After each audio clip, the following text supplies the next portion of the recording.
Good evening. This is Professor G, and I'm here with a presentation of little known black facts. Now, I will be bringing this information to you periodically. I will be Professor G, and I will be telling you about great people in history that history don't take the time to really try to emphasize. So today, we're going to be talking about Mr. Eugene Jacques Bullard, otherwise known as the Black Swallow of Death. Now, this brother, I'm not going to waste time with when he was born and all those type of things because I want to get right to the meat. This brother right here was just a little boy. His father told him about freedom in France, okay? In the late 1800s is when he was born.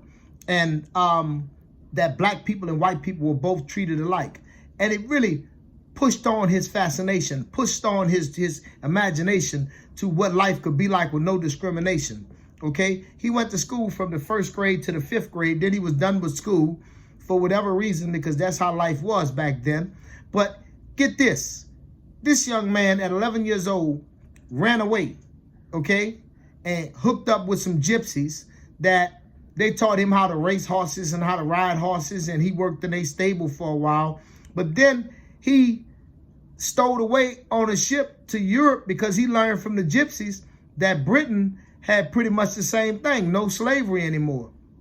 Now, to make a long story short, the young man ended up in France, fighting for France as an infantryman. He got hurt in the Battle of Verdun.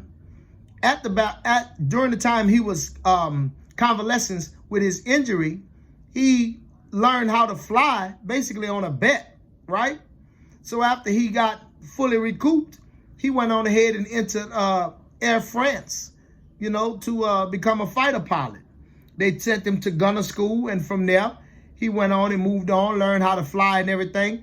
And he flew in over 20 different combat missions in a plane where he was a combat pilot. And this is like in, the early 1900s, like 1915, 1917, something to that degree when he got his license. Okay, this is World War I, when they would have you to believe that we didn't get a black ace until World War II with the Tuskegee Airmen. Not true, but this is what happened when you don't look at facts for yourself. So now, from all accounts, whenever they would go out on the combat sorties, he would take down one or two German planes, all right?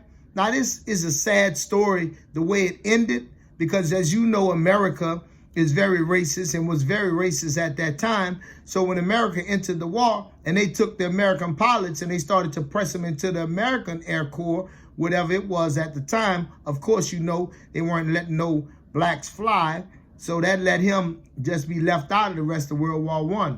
Now, I'm not going to give you the sad ending of his life because I want to leave something for you to go and look up. And I also want you to pay attention to how many languages this brother spoke and everything when he only had a fifth grade education. Now, once again, this is Professor G, and I would like you to like, share, and subscribe because I'm going to continue to bring little known black facts, black history, that things people, they just don't like to say about us because we are not gangsters and thugs and all these other things. But we are great people in history, all right? And so like, share, subscribe once again. And this is Papa G saying, peace.